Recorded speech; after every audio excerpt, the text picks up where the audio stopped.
या ठिकाणी प्रत्येक वर्षी सर्व मुकदम बांधव, सर्व नगरी बांधव या ठिकाणी एकत्र येऊन मोठ्या भक्तिमय वातावरणामध्ये या ठिकाणी साजरा करतात.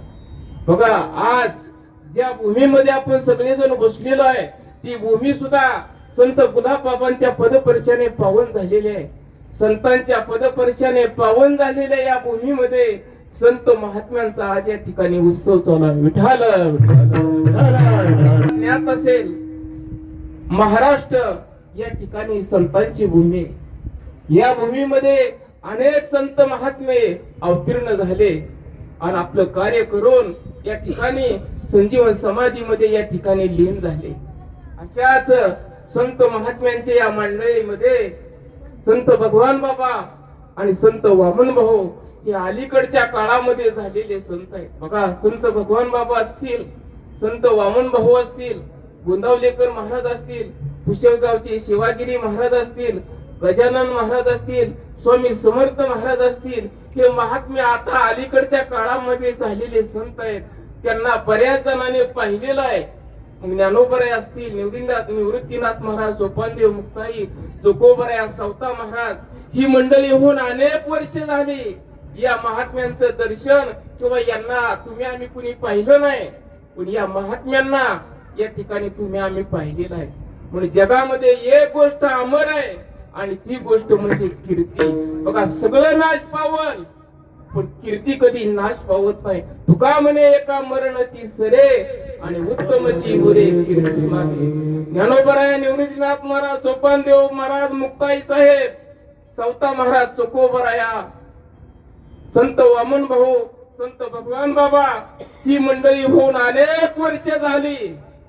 पण विश्वाच्या घराघरामध्ये, विश्वाच्या कानोकोपऱ्यामध्ये या महात्म्यांच्या नामाचा गजेर या ठिकाणी चालू आहे. का? गेले दिगंबर ईश्वर विभूती आणि राहिल्या त्या कीर्ती जगामध्ये. रोज एक भजन न सांगता, जसं बघा आपण कीर्तनाला बसलो, सांगावं लागतं टाळी वाजवा, सांगावं लागतं वारीला जा. पण या महात्म्यांची कीर्ती अशी आहे, विश्वाच्या घराघरामध्ये कुणाला पैसे न देता, कुणाला न सांगता रोज एक भजन चालू आहे. कुठलं? ज्ञानदेव तुकाराम, ज्ञानदेव तुकाराम, ज्ञानदेव. बघा, संतांचं भजन करा असं आपल्याला कोण रोज उठल्यानंतर सांगतोय का? आज आमचे या ठिकाणी नगरी बांधव, मुकदम बांधव असतील, 300 किलोमीटर अंतर सोडून या ठिकाणी आलेले आहेत. बघा, राहण्यासाठी घर नाही, कोपी करून राहतात. पण त्यांच्या कोपीमध्ये आमच्या संत भगवान बाबा आणि वामन भाऊ यांची प्रतिमा आहे. उठल्यानंतर पहिल्यांदा तुला नमस्कार करतात. या दोन महात्म्यांचं चिंतन करतात. का? कीर्ती कधी नाश पावत नाही. गेले कीर्ती ज्याची चराचर,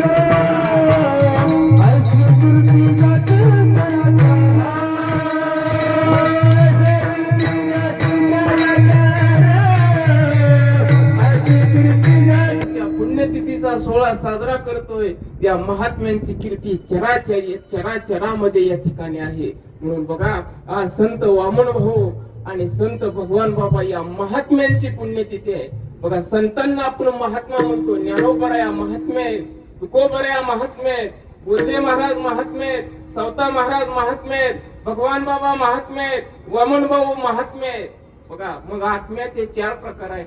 पहिला जीवात्मा आहे, दुसरा पुण्यात्मा आहे, तिसरा महात्मा आहे आणि चौथा परमात्मा आहे. मग जीवात्मा कोण, पुण्यात्मा कोण, महात्मा कोण आणि परमात्मा कोण? 4 मुद्द्याचं थोडक्यात चिंतन सांगतो. का? तर महात्म्याच्या पुण्यतिथी निमित्त आपण सगळे या ठिकाणी एकत्र आलेलो आहे. जन्माला येतो आणि या ठिकाणी आपलं या ठिकाणी जीवन संपून निघून जातो, काही करत नाही, त्याला जीवात्मा म्हणायचं. तुम्ही आम्ही सगळे जीवात्मा आहे.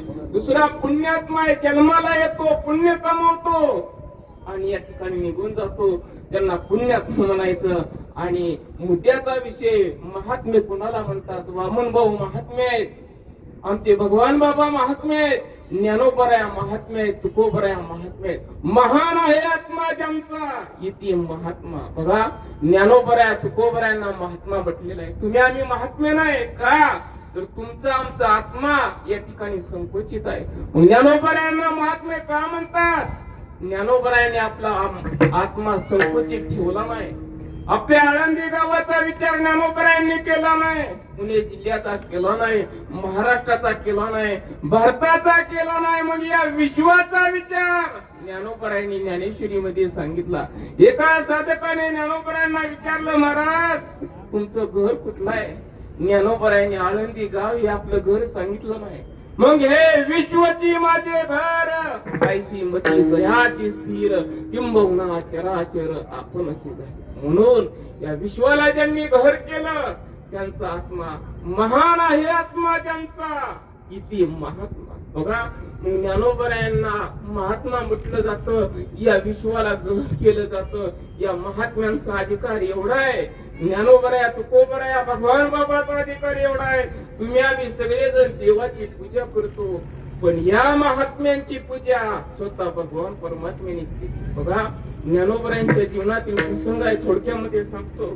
ज्या वेळेस अलंकापुरी या ठिकाणी ज्ञानोबराया संजीवन समाधी घेणार होते, त्याच्या अगोदर कितीतरी वर्ष भगवान महादेव परमात्मा आणि पार्वती माता नंदीवर बसून 4 धामाची यात्रा चालली होती. काशी, प्रयाग या ठिकाणी अशी तीर्थयात्रा करत करत हो भगवान महादेवजी आणि पार्वती माता अलंकापुरी या ठिकाणी आले. या विश्वाचं मध्य म्हणजे आपलं आळंदी गाव. पण बघा प्रयाग, गया, द्वारका या ठिकाणी महादेवजी गेले ना, नंदीवरून खाली उतरत नव्हते, मग वरूनच बसून या ठिकाणी दोघंही त्या भूमीला फक्त लांबून हात जोडायचे. पण ज्या वेळेस भगवान महादेवजी आणि पार्वती मातेची यात्रा अलंकापुरी या ठिकाणी आली, त्यावेळेस स्वतः महादेवाने नंदीवरून खाली उडी मारली आणि त्या भूमीमध्ये खाली उतरले. त्या भूमीची माती आपल्या कपाळाला लावली आणि त्या भूमीवरती स्वतः देवांचे देव महादेव गडगड गडगड या ठिकाणी लोळत होते. आणि मग स्वतः आपल्या मालकाला महादेवाला मातीमध्ये लोळताना पार्वती मातेने पाहिलं आणि या ठिकाणी त्यांना तरलं आणि प्रश्न विचारला, प्रभू तुमच्या बरोबर मी अनेक तीर्थक्षेत्राची यात्रा केली, परंतु तुम्ही प्रत्येक भूमीला नंदीवरून खाली उतरला नाही, हात जोडून आपण नमस्कार केला, पण आज या ठिकाणी तुम्ही खाली उतरून या भूमीवरती लोळत आहे, ही माती सगळ्या अंगाला तुम्ही लावत आहे. त्यावेळेस भगवान महादेवजीच्या डोळ्यामधून अश्रू आले. पार्वती मला प्रश्न विचारू नको, तूही या आनंदाचा लाभ घे. ही माती आपल्या कपाळाला लाव आणि सगळ्या अंगावरती उतरून घे, कारण ही भूमी एवढी पवित्र आहे, एवढी पवित्र आहे, एवढी पवित्र आहे की काही दिवसांनी महाविष्णूचा अवतार सखा माझा ज्ञानेश्वर या ठिकाणी महाविष्णूचा अवतार असलेले कैवल्य सम्राट चक्रवर्ती माझा ज्ञानराजा तिथं 108 या ठिकाणी समाधी घेणार आहे. ही एवढी जागा पवित्र आहे, एवढी पवित्र आहे, याचा लाभ या ठिकाणी पुन्हा मिळणार नाही. बघा त्या महात्म्यांचा आत्मा या ठिकाणी विश्वव्यापक असतो. स्वतः देव सुद्धा त्यांची पूजा करतात. त्यांना महात्मा म्हणायचं. ज्ञानोबरायांसारखे, तुकोबरायांसारखेच या ठिकाणी आमचे वामन भाऊ आणि भगवान बाबा या ठिकाणी महात्मा आहे. आणि चौथा आहे परमात्मा. महात्मे सुद्धा ज्यांची पूजा करतात त्यांना या ठिकाणी परमात्मा म्हटलेला आहे. विठाल विठाल.